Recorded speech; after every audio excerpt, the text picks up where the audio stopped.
noches. ¿Cómo están? Espero que bien. Vamos a, por la gracia del Señor, abrir la palabra y pedirle a Él también que nos auxilie para poder ser claros en el mensaje en esta noche. También queremos darle la bienvenida a aquellos amigos que nos están visitando, algunos por primera vez, otros que vienen ya a varias reuniones, también a los que nos están viendo por nuestros canales de YouTube y también de Facebook. Y el tema que vamos a tener hoy, les puedo asegurar de que no nos pusimos de acuerdo con Gino, pero este es el tema. ¿Quién eres, Señor? ¿Quién eres, Señor? Y está basado un poco en esa pregunta que le hace el Señor Saulo de Tarso, quien después sería conocido como el apóstol Pablo. ¿Quién eres, Señor? Vamos a leer en la palabra de Dios unos versículos en el capítulo 9 del libro de los Hechos de los Apóstoles.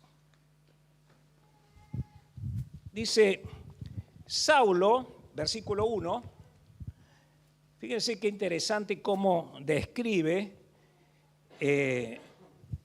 Lucas, que es el que escribe este libro de los Hechos, San Lucas o el apóstol Lucas o uno de los discípulos del Señor, el médico amado, como el Señor le llamaba o Pablo le llamaba.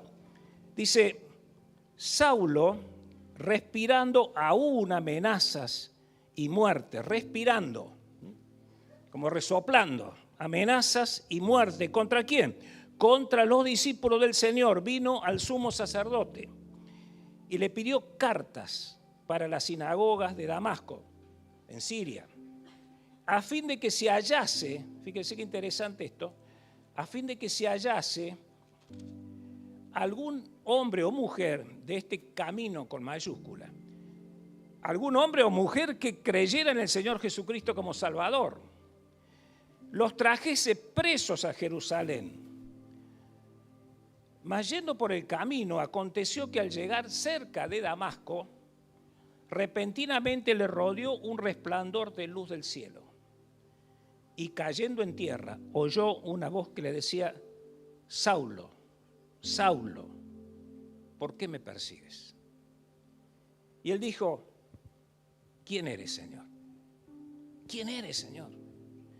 Y le dijo, yo soy Jesús, a quien tú persigues.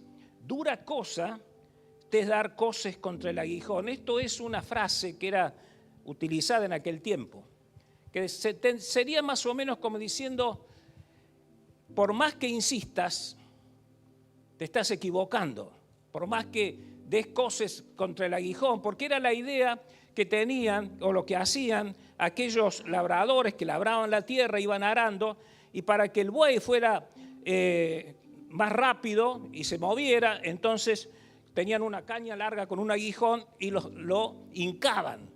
Y entonces el buey trataba de pegar coces, patadas, para que no fuera hincado con esa caña, ¿no?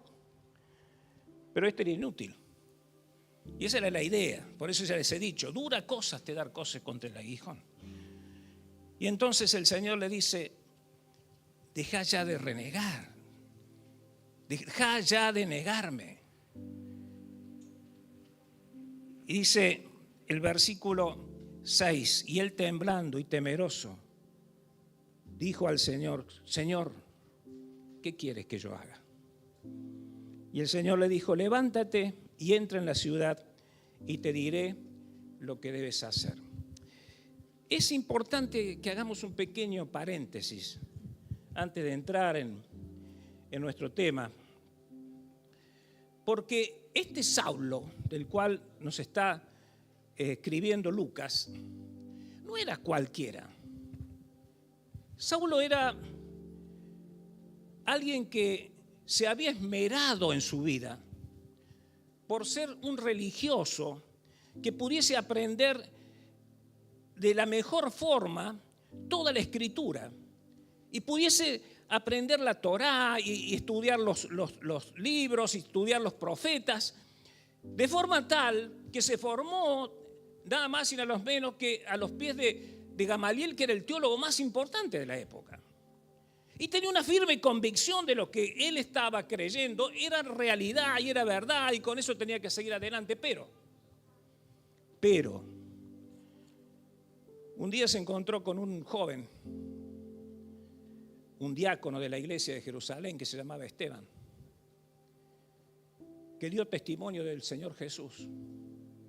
Y en un largo discurso dijo lo que él sentía y cómo el Señor Jesús le había cambiado su vida frente a aquellos que eran los religiosos, los fariseos de la época,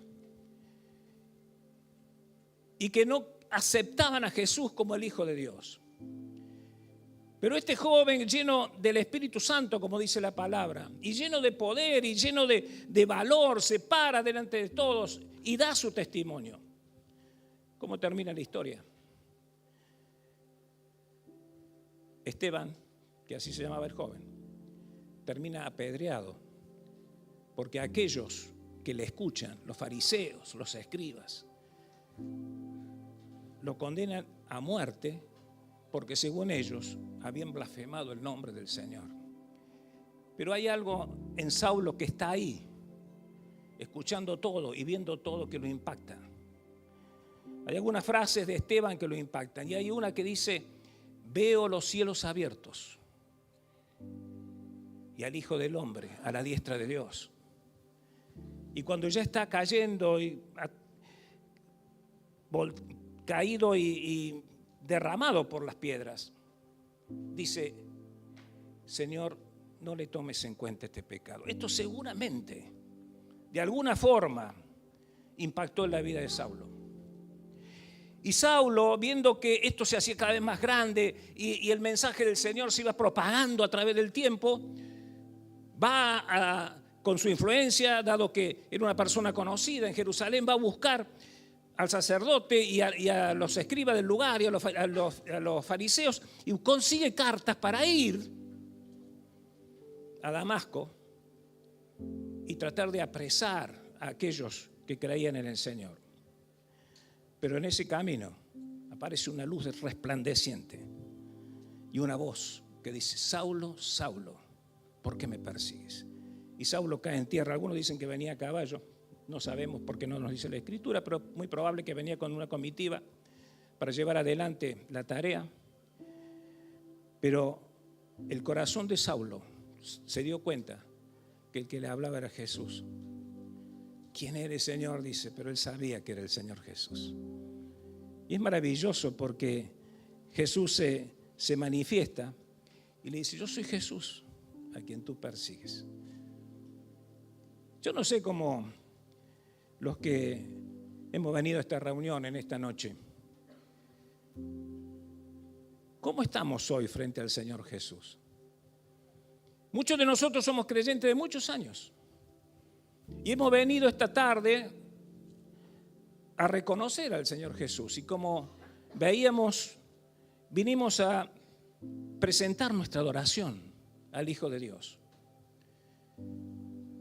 Pero quizás alguno de los que está acá todavía se pregunta: ¿quién eres, Señor? ¿Quién eres, Señor?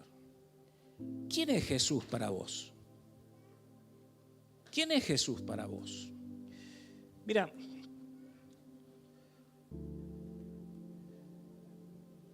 vamos a ver si lo pongo. Mi señora siempre dice que esto me trae problemas, pero vamos a ver si. Ahí está. ¿Quién es Jesús para vos? Dice como acabamos de leer, cuando escribe Lucas, que el Señor Jesús le dice: yo soy Jesús a quien tú persigues. Ahora, si nosotros pudiéramos definir al Señor Jesús, ¿quién diríamos que es el Señor Jesús? Mira, es imposible definir al Señor Jesús. No hay forma de definirlo, porque el Señor Jesús es todo. Y entonces, ¿cómo definiríamos a alguien que es todo? Imposible. Podríamos estar toda la noche hablando del Señor Jesús, de lo que es para nosotros, de lo que representa para nosotros, de lo que verdaderamente es. Pero en esta noche yo quisiera que lo veamos al Señor Jesús en 3 aspectos. A ver si me ayudan porque no anda el aparatito. A ver ahora. Bien, ahí está, ahora sí. Jesús como el Hijo de Dios, Jesús como el Señor y Jesús como el Cordero de Dios. Podríamos hablar mucho más del Señor Jesús, de muchas otras cosas y cualidades que tiene el Señor. Pero nos vamos a limitar a estos 3, por amor al tiempo. Y también para que en estos 3 conceptos el Espíritu Santo pueda trabajar en aquellos que todavía no son del Señor. Y puedan también hacer que en esta noche puedan creer en el Señor Jesucristo como su Salvador. Vamos al primer concepto. Jesús, el Hijo de Dios. El Señor Jesús está reunido con sus discípulos y hay muchos comentarios alrededor. ¿Quién eres? ¿Quién será este que hace estos milagros? ¿Quién será este que da vista a los ciegos? ¿Quién será esto que que resucita a los muertos? ¿Quién será este? Y el Señor está con los discípulos y le dice, vieron que hablan mucho de mí. Algunos dicen que yo soy Juan el Bautista, otros que soy Elías, pero ustedes ¿quién dicen que yo soy? Y entonces Pedro, que era la voz cantante del grupo, más grande, el que más se animaba a hablar, el más sanguíneo también, por así decirle, lo mira al Señor y le dice, respondiéndolo Pedro, Mateo 16, del 15 al 16, dice, tú eres el Cristo, el Hijo del Dios viviente. ¿Quién dicen ustedes que yo soy? Tú eres el Cristo, el Hijo del Dios viviente. Juan, tiempo después, pasados los años, va a escribir en su evangelio, en el principio era el Verbo, y el Verbo era con Dios, y el Verbo era Dios. En estos 2 textos que acabamos de leer, se puede, en cierta forma, diagramar este concepto de que Jesús es el Hijo de Dios.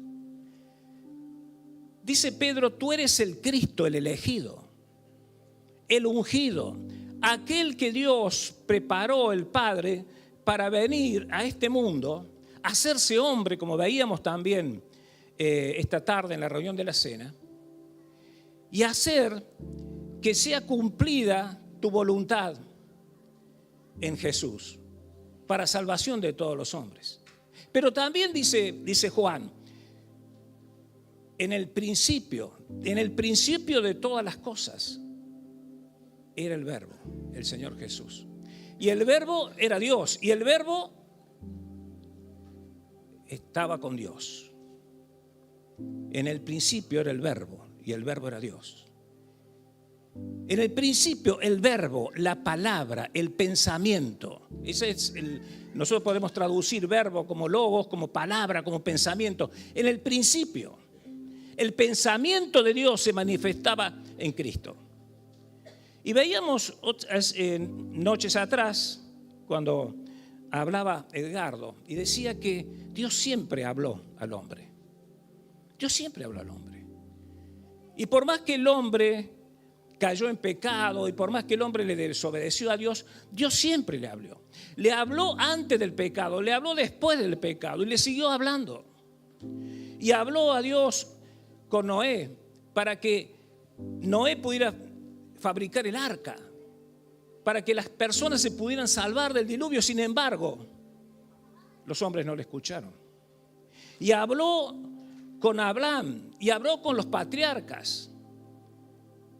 Y habló con Moisés a través de la zarza para salvación de su pueblo. Siempre Dios habló al hombre. Y dice el escritor a los Hebreos, en el capítulo 1, versículo 1, que en estos postreros tiempos Dios nos ha hablado por su Hijo Jesucristo. Él es el verbo, es la palabra, es el pensamiento de Dios. Y Él es Dios todopoderoso porque es su Hijo. Por eso a través del tiempo y a través de las Escrituras, nosotros podemos ver al Señor caminando en estas tierras y haciendo milagros porque es Dios. Y haciendo lo que nadie podía hacer.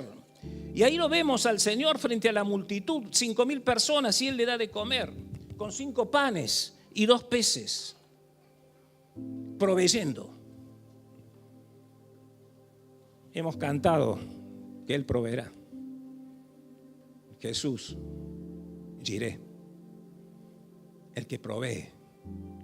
Y hermanos, ¿qué podemos decir nosotros como hijos de Dios? ¿No provee?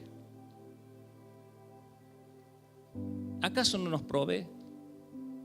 Seguramente en esta hora a través del mundo, a lo mejor en el África, en Asia, en lugares lejanos y recónditos del país, hay hermanos llevando la palabra de Dios y hermanos con necesidades que claman al Señor y de una forma inexplicable el Señor llena sus mesas. ¿Acaso no llena tu mesa?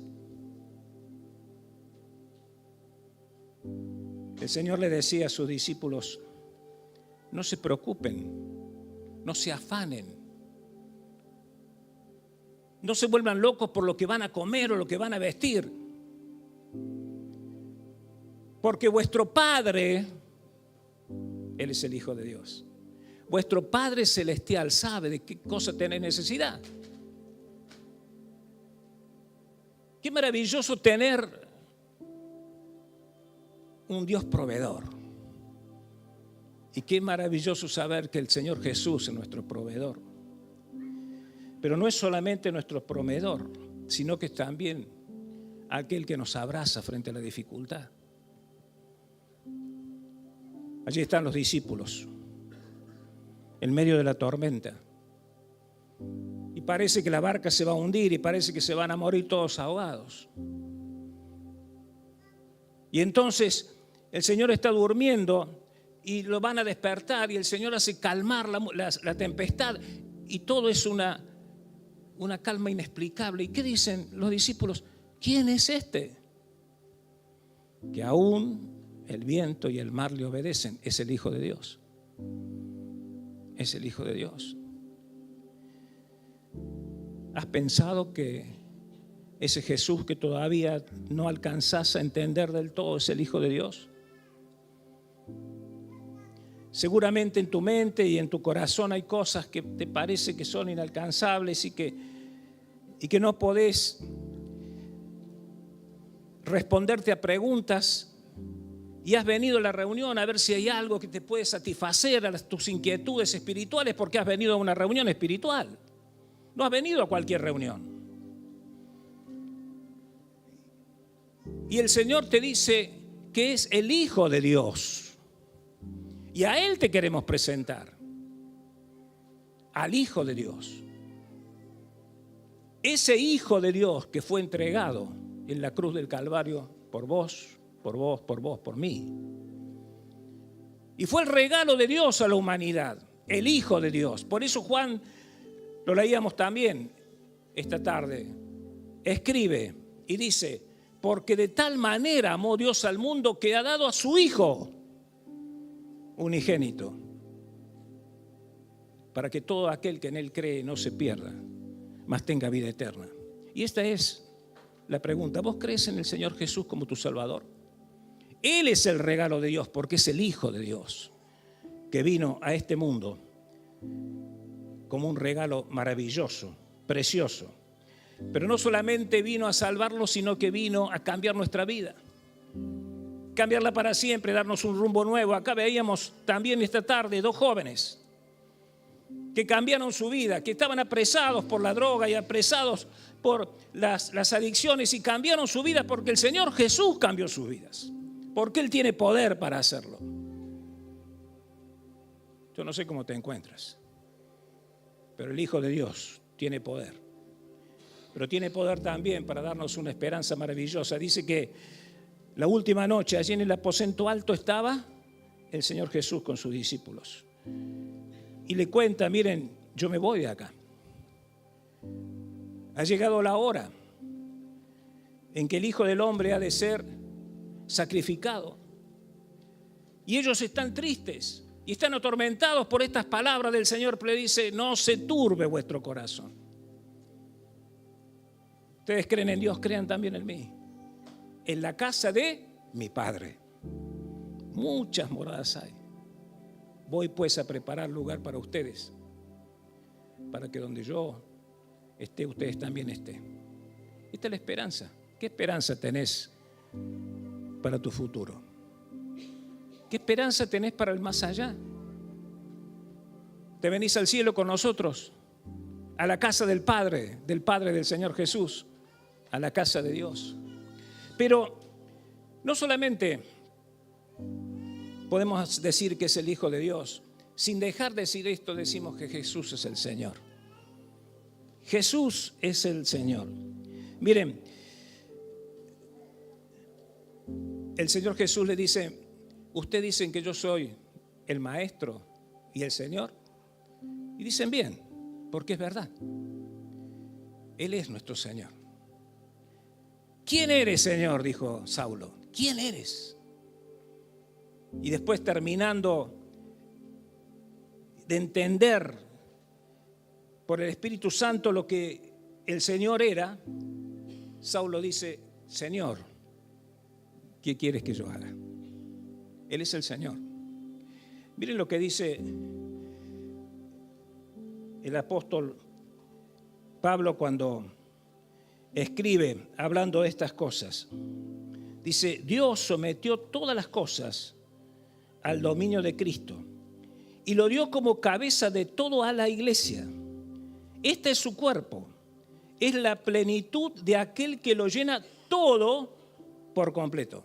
Efesios 1, 22 al 24. Y esto es de la versión NBI. Pero también dice el escritor a los Hebreos, después de hacer toda, del versículo 1 del capítulo 1, hablando de que Dios había hablado antes por los profetas y ahora habla por el Señor Jesús. Dice, después de llevar a cabo la purificación por sí mismo de los pecados, se sentó a la derecha de la majestad y las alturas. Hebreos 1:3. Allí está el Señor, en el trono, porque eres el Señor, sentado a la diestra de su Padre, el Señor. Dice Pablo cuando escribe a los Efesios que nosotros, en otro tiempo, aparte de estar muertos en delitos y en pecados, hacíamos la voluntad del príncipe de este siglo, de Satanás. Y andábamos conforme a este mundo, a este sistema tan corrupto, tan alejado de las cosas de Dios. Eso dice Pablo. Como lo hacían los hijos de desobediencia, pero gracias a Dios, porque nos rescató. Y lo que antes era una sujeción completa, una esclavitud completa hacia otro señor que era el príncipe de este siglo, de este mundo, Satanás, ahora es libertad para estar sujetos a aquel que lo llena todo en todo, el Señor Jesús. Por eso la iglesia tiene como Señor al Señor Jesús. El Señor Jesús es el Señor de la iglesia, no son los pastores los señores de la iglesia, no son los diáconos, no somos los miembros, no somos los líderes, no, ni los predicadores. Es el Señor de la iglesia. Por eso nos ha dejado su palabra, el verbo, para que la obedezcamos y hagamos lo que el Señor nos enseña que tenemos que hacer, no lo que nos parece a nosotros, sino lo que la palabra nos dice que hagamos. Porque Él es el Señor. Cuando estaban allá en ese aposento alto y era la noche de la resurrección y discutían allí los discípulos si era cierto que había resucitado o no, había alguien que no estaba. Era Tomás. Algunos le llaman Tomás el incrédulo o Tomás el que duda.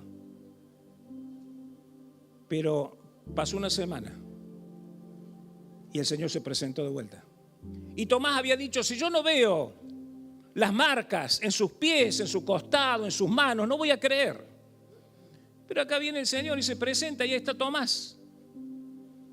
Y le dice, Tomás, ¿qué pasa con vos?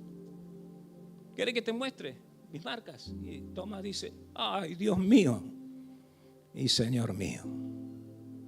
Y nunca más dudó.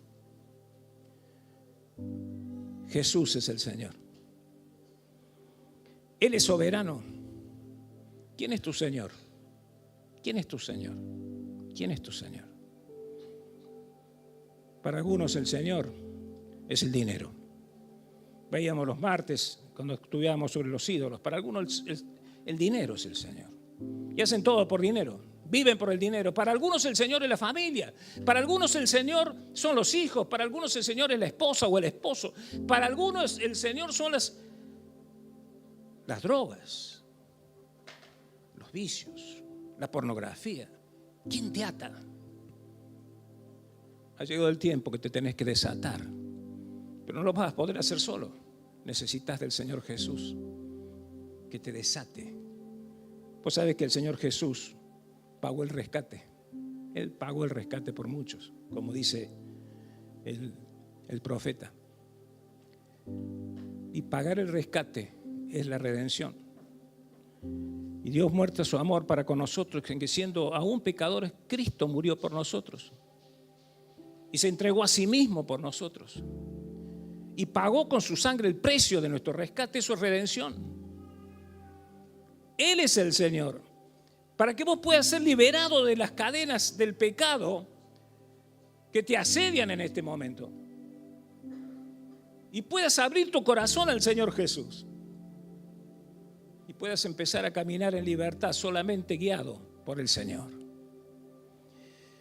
A veces el Señor tiene planes para nosotros, hermanos, que no entendemos. Cuenta el libro de los Hechos que Pablo y Silas programan el segundo viaje misionero y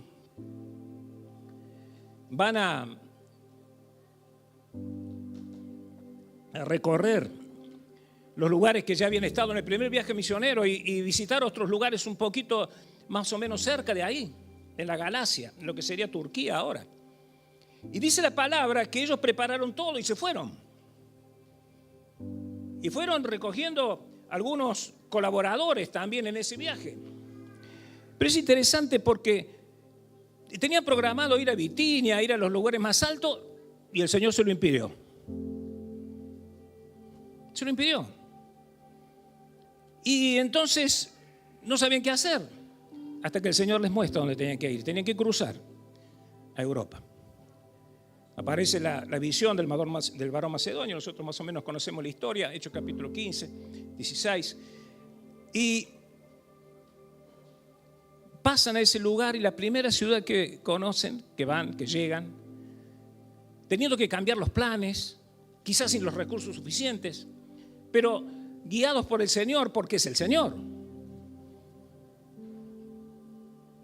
Y con fe en que el Señor les iba a guiar, les iba a proveer, porque Él es proveedor.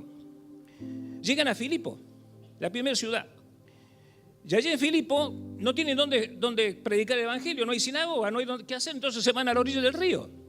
Y ahí predican. Y al otro día, contentos, se encuentran que son apresados, son azotados con varas, son puestos en el calabozo peor de todos, condenados prácticamente a muerte. Y Pablo y Silas cantan a la medianoche los planes del Señor. Señor, ¿por qué? Conocen ustedes la iglesia, sabe que hace unos días habíamos programado un viaje al norte. Teníamos todo listo, nos habíamos juntado con con Oscar, con Roger, con Lucas. Teníamos todo listo. Teníamos todo comprado, los kits de útiles escolares, las cosas que íbamos a llevar. Y ya estaba todo. Y de golpe se nos rompió el vehículo. Y ahora están todas las cosas en mi casa. Señor, ¿por qué? Porque yo soy el Señor. Eres el Señor. Pablo está enfermo. Y dice Pablo cuando escribe en 2 Corintios, yo le pedí 3 veces al Señor que me quite la enfermedad. 3 veces. Y Pablo era aquel que había sanado enfermos, que había sacado demonios, que había hecho milagros, que había resucitado a Títico, ¿se acuerdan? Y el Señor no le respondió como él quería. Sácame la enfermedad, sácame este aguijón en la carne. No, Pablo, bástate mi gracia. Ay, hermanos, a veces no entendemos por qué estamos pasando por lo que estamos pasando. A veces no lo entendemos. ¿Sabe cuándo entendemos? Cuando se prende en nosotros y en nuestro corazón este concepto: Jesús es el Señor.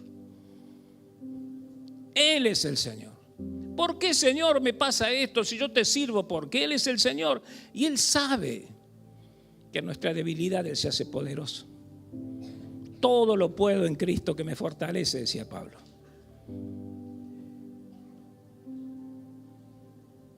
Que el Señor pueda también en tu vida, en esta noche, tomar el dominio, las riendas de tu corazón y de tu vida para siempre.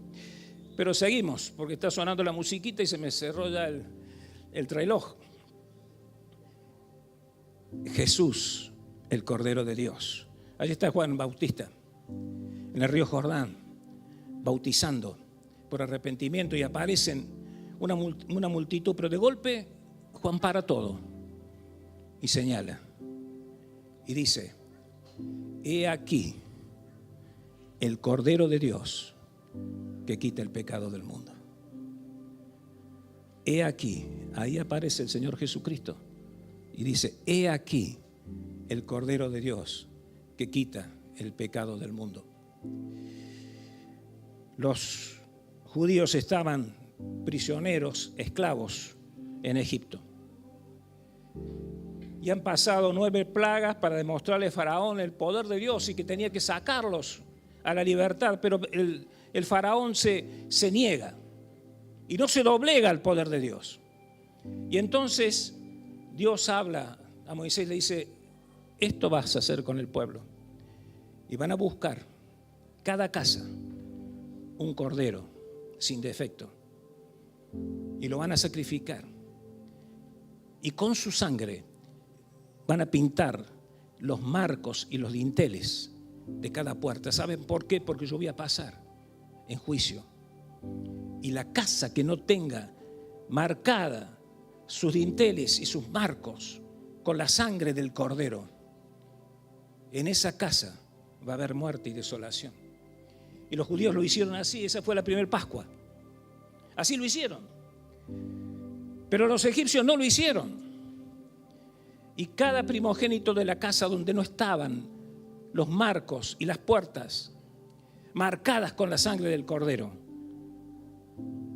sufrieron la desolación y la muerte, porque la sangre del cordero no les había cubierto.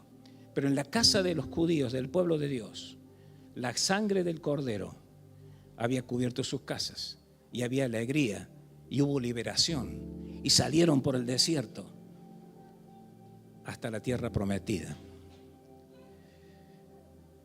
Dice Pedro cuando escribe sobre estas cosas, dice: sabiendo que fuisteis rescatados de vuestra vana manera de vivir, no con cosas corruptibles como el oro o la plata, sino con la sangre preciosa de Cristo, como de un cordero sin mancha y sin contaminación.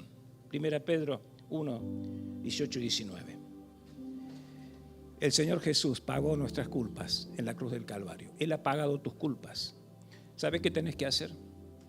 Reconocer que sos un pecador, como nosotros. Porque todos hemos pecado. Dice Pablo cuando escribe a los romanos: porque cuanto todos hemos pecado, Todos estamos echados, destituidos, separados de la gloria de Dios. Pero también dice, porque esa paga del pecado es la muerte, pero el regalo de Dios es vida eterna en Cristo Jesús, el Cordero de Dios. En esta noche tenés que abrir el corazón y reconocer que sin Cristo Jesús no hay salvación. Y si en algo estamos predicando, y si para algo predicamos en esta noche, es para que vos puedas entender que sin Cristo Jesús, sin el Cordero de Dios, que quita el pecado del mundo, no hay salvación. El Señor Jesús derramó su sangre en la cruz del Calvario para que con el precio de esa sangre, como de un cordero y sin contaminación, sin manchas, puro, sin pecado, pudieses tener la salvación. Ese fue el precio de nuestra salvación. Ese es el precio de tu salvación. ¿Qué vas a hacer esta noche? Quizás has venido con inquietudes, quizás has venido triste por cosas que te pasan, quizás te haces la pregunta que teníamos al principio: ¿quién eres, Señor? ¿Quién es el Señor Jesús? Ojalá puedas quedarte con este concepto. Él es el Cordero de Dios que quita el pecado del mundo. Vamos a ir terminando. Antes que el conjunto pase y también Damián para cerrar la reunión, vamos a orar al Señor. Pero seguramente si hay alguno aquí que todavía no aceptó al Señor Jesús como Salvador, que todavía no abrió su corazón, que todavía no se ha hecho acreedor de la salvación por Cristo, por esa sangre preciosa del Cordero de Dios, pueden esta noche decirle: Señor, yo creo que tú eres el Hijo de Dios. Yo creo que tú eres el Señor, yo creo que tú eres el Cordero de Dios que quita el pecado del mundo. Que puedas en esta noche, ahí en el silencio de tu corazón, donde estás, decirle: Señor, yo sé que soy un pecador, me arrepiento de mis pecados y quiero aceptarte como mi Salvador. Quiero que tu sangre preciosa limpie mis pecados para siempre. Que te apoderes de mí, Señor, y me puedas guiar hacia los lugares donde hay aguas calmas y pasto abundante, como tú lo has prometido. Decirle al Señor que querés rendir tu vida ante Él. Decirlo con tu corazón. Y si hay alguien esta noche que así lo ha hecho, no se vaya. Hay un lugarcito allí, una sala especial para que los pastores o los diáconos conversen con vos. Seguramente tenés muchas dudas. Seguramente hay cosas que no te han quedado claras. Hemos tratado con mucha dificultad de presentar tu palabra, la palabra del Señor, pero no quisiéramos que te fueras sin Cristo y sin la seguridad de la salvación en tu corazón. Oramos para terminar, después pasa el conjunto y después Damián nos da los anuncios. Padre, gracias te damos por haber abierto las puertas de este salón para que podamos predicar el Evangelio. Perdónanos, Señor, porque a veces somos incapaces de poder presentar todo lo que el Evangelio significa, todo lo que el Evangelio es, de poder presentar a la persona del Señor Jesús como verdaderamente es, lo que representa. Pero gracias porque lo podemos hacer aún con las imperfecciones que tenemos. Y Señor, te pedimos que el Espíritu Santo pueda suplir nuestras falencias y trabajar en los corazones de aquellos que todavía no son tus hijos. Y para nosotros, que tu Espíritu Santo nos consuele frente a la dificultad, frente a las luchas, frente a las tormentas, frente a las enfermedades a las cuales nos enfrentamos cada día. Y que Jesús,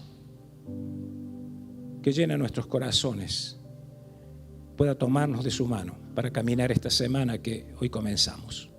Bendice cada hogar tuyo, bendice cada mesa de tus hijos, bendice a los enfermos, bendice a aquellos que están tristes, a aquellos que están preocupados.